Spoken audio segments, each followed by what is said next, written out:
what I'm going to do now is add another package, but in a different way. So Meteor originated with their own package management solution. Okay, so let me introduce to you Atmosphere.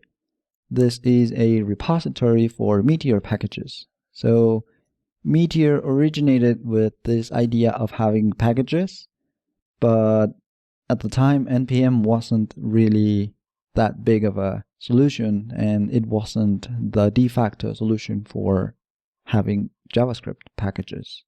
So this was the original place where you would get packages that would integrate to Meteor, and they have their own kind of set of features and characteristics that will enable them to work seamlessly with Meteor, which means that this is a good fit for some of these.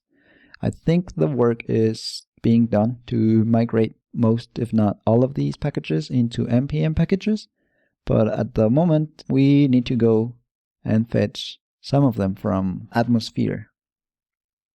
And I'm also going to leave a link to the documentation. There's an entire guide for Meteor developers where you can find some guidelines and some advice on how you can structure your application, what packages are actually recommended by them, and things like that. So here's the part where they compare what Atmosphere and NPM packages are doing for your application. And you can take a look at this if you want. All right. Okay, so I'm going to move on. And what you can do is you can add these packages via the meteor add command. So if you do meteor add, we're going to use static HTML. This is a package which will take care of the HTML files that you have and treat them as static files and not something that you need to import and export and things like that. So I want you to notice something here. I added via the meteor command, meteor add static HTML, and you can tell now that the both packages in the .meteor folder as well as the versions file were updated. So let's take a look. First, the packages file in the .meteor folder. You can tell now that there's a list of all the packages, Atmosphere packages that is, that are part of our application right now. So we have the kind of like the core, the base of Meteor, and some of the other things over here, stuff that we will probably use later on. And we have these two listed, which we will talk about later as well. But then we have the static HTML that we just added, which is good. And we have over here, for example, the Blaze HTML templates. We are not going to be using this, so we can actually remove it right now. And what we can do is also add another package here. And this is going to be one of the core packages that we need to make Vue work with Meteor. And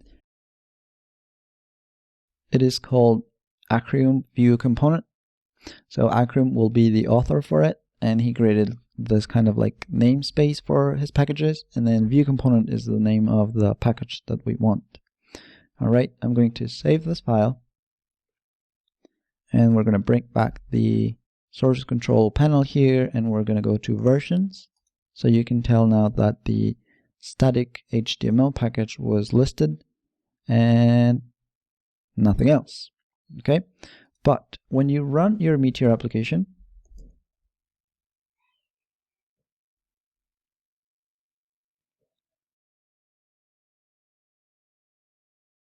you'll notice that the packages file is being processed again, and stuff will be populated from there. So notice that we added a Vue component, but then this depends on some other stuff like dev client, dev server, and by doing so, we are also changing the versions over here. So Meteor will update these accordingly depending on how this packages was modified. So remember, you can modify it directly over here, or you can add it and remove it from the command line, which is very handy. Okay, so Vue component, this package will allow us to have something called hot module replacement and the ability to have single file components like the one we had for the tests that we did on VS Code, we need to bootstrap our Vue application right now.